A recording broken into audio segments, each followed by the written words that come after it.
안녕하십니까. 약학대학의 차혁진입니다. 저희는 그 AI 신약개발연구센터라는 이름을 가지고 신약개발 과정에서 AI 테크놀로지가 어떤 일을 할 수 있는지 그거를 이제 탐색하는 정도의 연구의 모임으로 중심으로 진행을 했고요. 그 연구 목표는 굉장히 거창하게 썼습니다. 빅데이터랑 인공지능을 활용한 약물 재창출, 그리고 신약 후보 발굴, 약물 유효성 예측을 할 수 있는 플랫폼 구축이 얼마나 가능한지 이걸 탐색하는 이야기를 서로 나눴었고요.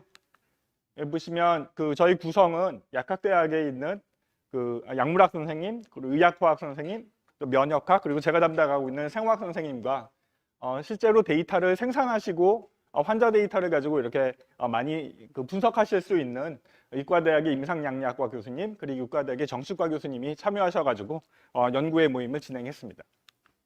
그래서 현재 지금까지 활동은 월 1회 연구회 미팅, 온라인 미팅을 했고요. 이게 코로나 때문에 대면 미팅을 할 수가 없어서 자주 선생님들과 만날 수 없는 그런 제약점이 있었습니다.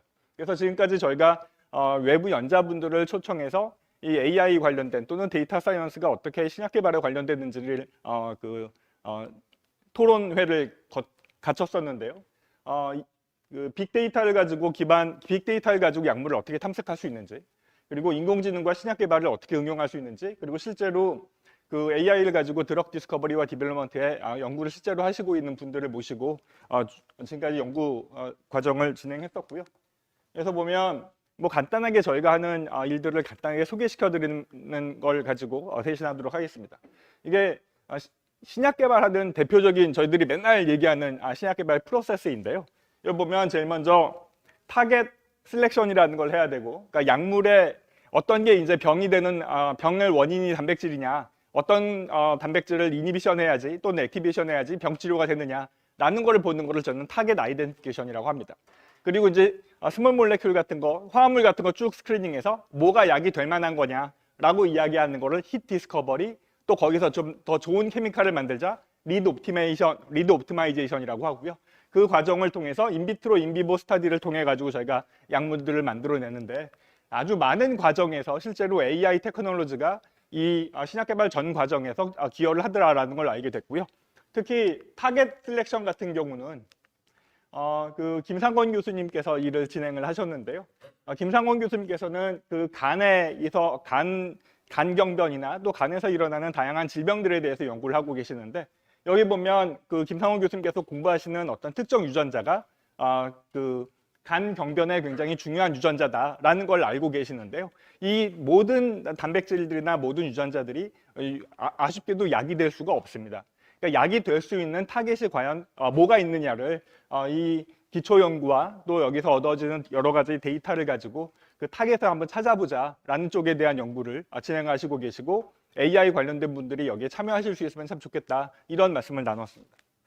그리고 그 저희가 약물들을 찾아낼 때 저희는 수많은 컴파운드를 가지고 그 탐색을 하는 방법이 이렇게 하이 스루프 스크린이라고 일일이 세포에다가 또는 단백질에다 쳐가지고 이 반응을 보는 방법이나, 아니면 컴퓨터 모델링을 통해서 그 약물들을 디자인하는 두 가지 방법들을 쓰는데요. 특히 그 컴퓨터 에이디드 드럭 디자인 같은 경우는 그 타겟하는 단백질의 프로테인 스트럭처를 보고 여기에 어떤 스몰 몰레큘이 제일 적당하게 이니비션 할 수 있는지, 어떻게 적당하게 바인딩 할 수 있는지를 보는데, 이게 지금까지는 물론 컴퓨터를 사용하긴 했지만 사람들이 일일이 눈으로 쳐다보면서 공부를 했었거든요. 근데 이거를 그 AI를 이용해서 버추얼 스크리닝을 AI를 통해서 우리가 이런 단백질에는 이런 스트럭처를 갖고 있는 데는 이런 케미칼 모이티가 잘 붙는더라 라는 거를 계속 트레이닝을 하다 보면 이제 나중에는 그 저희가 원하는 타겟 단백질만 던져주면 약물들이 AI가 이런 스몰 몰레큘 케미칼을 구조를 갖고 있으면 제일 좋을 것 같습니다라고 얘기할 수 있는 그런 꿈 같은 일이 벌어지지 않을까, 이렇게 생각을 했고요. 실제로 이런 관련된 일들을 초기 단계이지만 진행하시고 있는 분들과 그 연구 세미나를 개최한 적이 있습니다. 그리고 그 실제로 2019년도 작년에 이런 방법을 통해서 그 DDR1이라고 하는 카이네이즈의 이니비터를 찾았다라는 연구 결과도 발표된 바가 있어가지고요. 이게 이제 계속 그 알고리즘이 계속 어드밴스가 되면 가능한 일이겠구나라고 생각하고 있습니다. 그리고 이 일은 그 약학대학의 의학화학을 전공하고 계시는 이지연 교수님께서 일을 담당하고 계시고요. 이 버추얼 스크리닝을 통해서 AI를 통해서 나오는 스몰 몰레큘들이 나오면 이거를 실제 버추얼 스크리닝으로 이게 정말 그 원하는 타겟 단백질이 얼마나 잘 도킹이 되는지에 대한 수학적 계산을 하실 수 있을 것 같습니다. 그리고 그 혹시 최근에 들어보신 적 있으시겠지만 코로나에 렘데시비르라는 약이 좋을 것 같아라는 이야기를 많이들 들어보셨죠? 근데 지금 코로나가 지금 굉장히 이렇게 만연되고 있지만 저희가 신약 개발을 할 때 보통 컴파운드를 찾아놓고 신약 개발하는데 10에서 한 15년 정도 걸리거든요. 그러면 현실적으로 지금 코로나 사태를 대비할 수가 없는데 기존에 있는 약물들을 갖다 놓고 하나씩 하나씩 테스트해서 이게 코로나에 잘 들어 라고 얘기하면 그 약을 바로 쓸 수가 있을 거잖아요. 그걸 저희는 드럭 리포지션이라고 합니다. 신약 재창출이라고 하는데요. 신약 재창출은 이미 알고 판매되고 있는 약물들을 사용하기 때문에 이게 에피커시와 톡시서티가 어느 정도 밸리데이션이 되면 프로세스를 굉장히 빨리 할 수 있다는 장점이 있죠.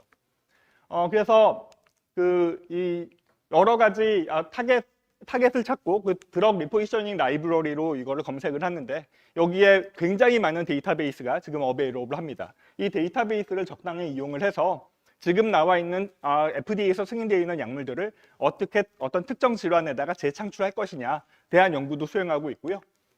특히 그래서 어떤 특정 질환에 나오는 전사체 데이터를 얻어다가 약물을 처리했을 때 나오는 전사체 데이터와 같이 매칭을 시켜보면 그 질병 환자에서 나오는 전사체가 정상으로 돌아갈 때 만드는 가장 좋은 약이 뭐냐라는 것을 예측할 수가 있을 거잖아요. 이런 식으로 데이터 드리븐으로 드럭 리포지셔닝을 하고 저희가 갖고 있는 세포 모델이나 동물 모델에서 검증을 하면 드럭 리포지셔닝을 하는 과정을 굉장히 단축할 수 있겠다라는 생각이 들었습니다. 이건 제가 연구하고 있는 분야인데요.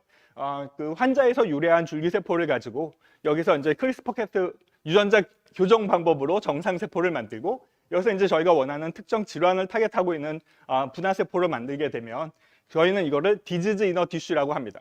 여기서 얻어지는 전사체를 가지고 약물들을 스크리닝할 수 있으면 전사체 질병 어떤 지금까지 치료하지 못했었던 유전 질환에 대한 약물들을 이렇게 제공해 줄 수 있겠다라는 생각이 들었고요.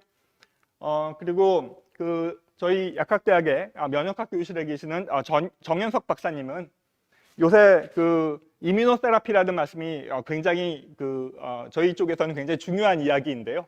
캔서 같은 경우에 캔서에 있는 서피스에 있는 특정한 단백질을 우리가 알고 있으면 요새는 T셀을 잘 엔지니어링 해가지고 어떤 특정 캔서를 잘 죽일 수가 있게 되는데요.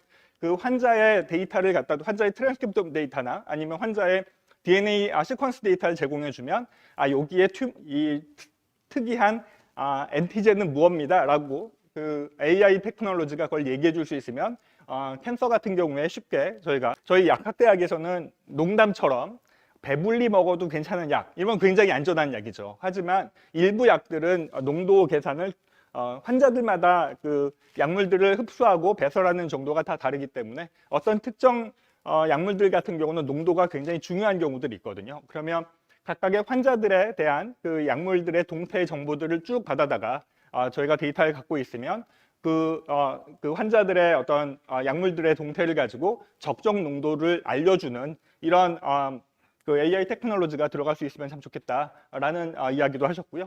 마지막 슬라이드인데요.